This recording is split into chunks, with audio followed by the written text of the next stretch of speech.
안녕하십니까, 박사입니다. 집단 사방의 분화가 계속될 조짐을 보이고 있습니다. 트럼프의 복귀가 파장을 불러일으키고 있습니다. 이번 방송에서는 트럼프의 다음 목표는 런던이라는 러시아 매체 부즈글야드의 분석 기사를 소개해드리겠습니다. 이 글의 저자 블라디미르 모고체프는 영국도 오늘날 독일, 프랑스가 처해 있는 영구적 위기에 빠질 운명이라고 했습니다.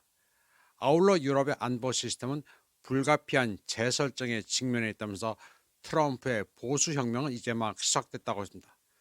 저자는 구자유주의 세계는 이미 독일, 오스트리아, 캐나다의 정치적 위기라는 상황에 처해 있다고 했습니다. 그린랜드 매입, 캐나다에 대해 미국의 51번째 주가 되라는 요구 같은 이슈가 센세이션을 불러일으킨 가운데 트럼프와 런던 간의 갈등도 앞으로 터져나올 것으로 보입니다. 저자는 런던이 트럼프의 다음 전략 목표가 될 것이라고 예측합니다. 유럽에서 트럼프의 주요 목표는 새로운 안보 시스템을 구축하는 것인데 새로운 것을 만들려면 오래된 것을 무너뜨려야 합니다. 그리고 낡은 유럽 안보 시스템의 핵심은 런던입니다.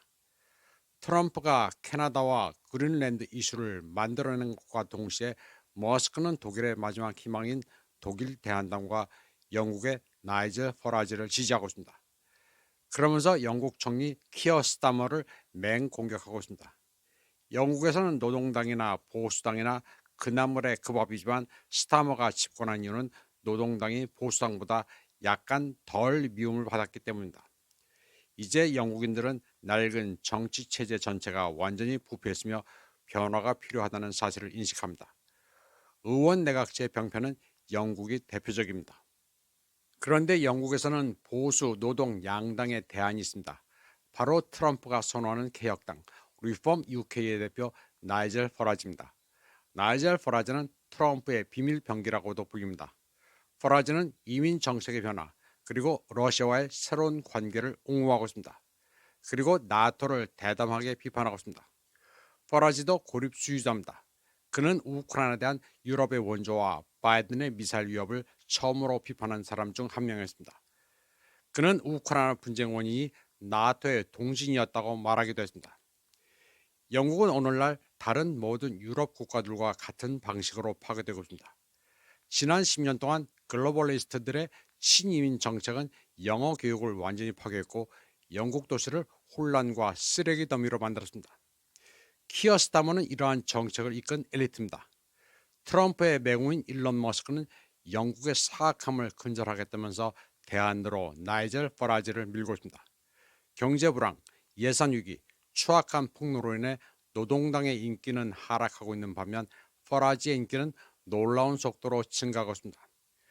6개월 전 퍼라지는 자당 후보 5명을 하원에 진출시켰지만 오늘날 선거가 치러진다면 개혁당은 120석을 확보할 수 있습니다.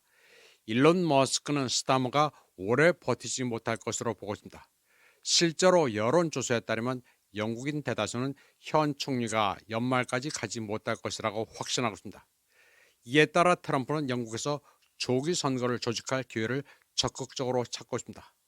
머스크는 소셜미디어 X를 통해 스타머가 검사로 재직하는 동안 25만 명의 영국 소녀들이 이민자 갱단에게 학대를 당했는데도 불구하고 이를 묻었다고 공격했습니다. 머스크가 공개한 피해자 수치를 확인할 수는 없지만 대체로 공정한 비판입니다. 2010년대 내내 영국은 소아성애자와 이민자 스캔들로 시끄러웠고 경찰은 수년 동안 침묵을 지키고 심각한 범죄를 눈 감아줬습니다. 12년 동안 이주민 갱단은 텔포드와 로더램 같은 영국의 작은 마을에서 활동했으며 피해자는 주로 불우한 가정의 소녀였습니다. 부편 경찰은 이주민들에게 완전한 행동의 자유를 부여했습니다. 영국의 치안은 무너졌습니다. 가령 무슬림 범죄 용의자가 그들이 모여 사는 동네 숨으면 영국 경찰은 잡지를 않습니다. 이민자를 소수 약자라고 비유하는 PC적 사고방식 때문입니다. 영국도 범죄자의 인권을 보호하는 뒤틀린 나라입니다. 어린이를 소아성애 범죄자로부터 보호하자고 목소리를 높였던 정치인 토미 로빈슨이라는 사람이 오히려 감옥에 있을 정도입니다. 일론 머스크는 이러한 부조리의 배우 인물이 바로 키어 스타머라고 거세게 비판했습니다. 트럼프 팀은 앵글로 섹슨의 구도를 무너뜨리려 하고 있습니다.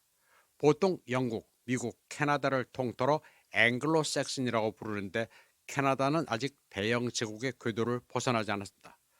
크게 보면 20세기의 30년 전쟁이라고 할 수 있는 1차 세계대전과 2차 세계대전의 결과로 영국의 패권을 영원히 미국에 넘겨주게 됐습니다.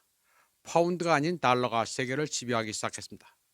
그러나 지금껏 앵글로색슨 세력의 기반은 동일하게 유지됐고 영국은 마치 미국과 대등한 것처럼 행동해왔습니다. 우크라이나의 정치 파벌이 크게 친영파와 친미파로 나뉘어져 있는 것을 보면 알 수 있습니다. 따라서 트럼프가 캐나다에 대해 시비를 건 것은 캐나다에서 영국 물을 빼고 미국에 복속시키려는 것입니다. 트럼프는 지난 30년 동안 서방에서 풍미했던 리버럴리즘을 종식시키려 하고 있습니다. 그래서 자기 자신은 트루도를 내쫓겠다고 벼르고 있습니다. 캐나다에도 영국의 나이젤 퍼라지 같은 대안이 있습니다. 피에르 포일리에 부르라고 하는 보수 지도자입니다. 그는 캐나다 퍼스트라는 슬로건으로 자신의 우상 트럼프를 코스프레하고 있습니다. 트럼프가 캐나다를 청소하는 동안 일론 머스크는 영국의 정권 교체를 노리고 있습니다. 이번 방송은 여기까지 하겠습니다. 시청해주신 여러분 감사합니다.